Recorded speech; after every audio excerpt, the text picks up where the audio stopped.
ছোট রানীর সব প্ল্যান ভেস্তে দিয়ে রাজপ্রাসাদে জাঁকিয়ে বসলো বড় রাজা ও ফুলকি। হ্যাঁ বন্ধুরা, ফুলকি সিরিয়ালে আজকের পর্বে তোমরা এরকমটাই দেখতে পাবে। পুরো গল্পটা জানতে হলে প্লিজ লাইক দিয়ে সঙ্গে থাকো। ছোট রানী ফুলকি বড় রাজা আর রোহিতকে মেরে ফেলার পারমিশন দিয়ে দেয়।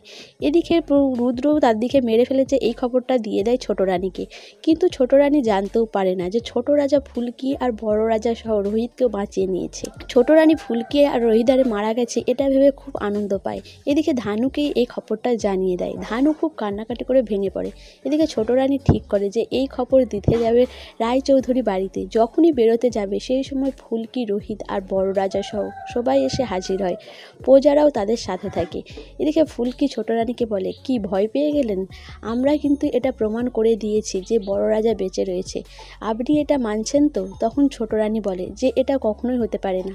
কিন্তু ফুলকি জানায় যে প্রজারা ঠিক বড় রাজাকে চিনে নেবে, আর আমিও এটা প্রমাণ করে দেব যে আমার বাবাই এটা, আর ইনিই হচ্ছে বড় রাজা। তো বন্ধুরা, ফুলকি নয় প্রমাণ করে দিল এটা বড় রাজা, কিন্তু বড় রানী কি মেনে নেবে? তো তোমাদের কি মনে হয় অবশ্যই আমাকে কমেন্ট করে জানাবে। আর আমার ভিডিওটা ভালো লাগলে প্লিজ সাবস্ক্রাইব করে দিও, আর ফেসবুক থেকে দেখলে অবশ্যই ফলো করে দিও, আর তার সাথে সাথে একটা লাইক করো আর শেয়ার করে দিও।